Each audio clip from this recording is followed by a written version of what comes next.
এই যে আজকে আড়তে গিয়েছিলাম, আজকে মাছ ভালো, মাছ উঠেছে ভালো, কিন্তু মাছের দাম আজকে পদ্মায় পাইনি। মাছের আজকে অনেক দাম। তা কি কি মাছ এনেছি তা দেখি।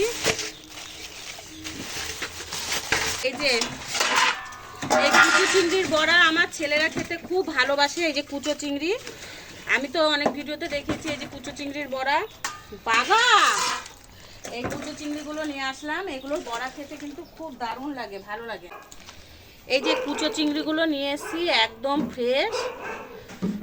এই যে ফ্রেশ হলে কি হবে, যেরকম জলের যে পাতা পাতাগুলো না, একদম টাটকা দেখা যাবে। আর এই যে পোয়া ভোলা নিয়ে এসেছি। এই পোয়া ভোলাটা আমি অনেক দিন পর আনলাম, কারণ ভোলা মাছটা না আমি অনেক দিন খাই না। ঠিক আছে, আজকে তো আগেই বলেছি আজকে খুব বেশি মাছ আনিনি।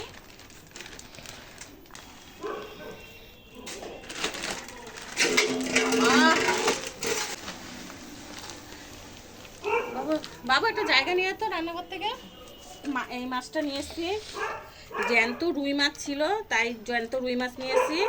আর এই যে মাছের মাথাটা বাঁধাকপি দিয়ে করব। এই যে আর নিয়ে এসছি রুই মাছ। বললাম না আজকে মাছের দাম ভীষণ দাম, মানে খুব চড়া আজকে মাছের দাম।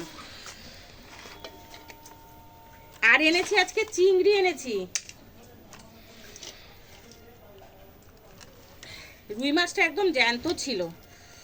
ফুলকপি আলু দিয়ে রুই মাছের ঝোল খেতে কিন্তু দারুণ লাগে। ব্যাস, এই যে আর এনেছি এই যে চিংড়ি। এই যে চিংড়ি মাছটা শীষ পালন সব রান্নাতে একটু চিংড়ি মাছ দিলে ভালোই লাগে, তাই যে চিংড়ি মাছ এনে রেখেছি। চিংড়ি মাছটা আর এই যে রুই মাছ, কুচো চিংড়ি, পোয়া ভোলা আর দুটো মাছের তেল। আজকে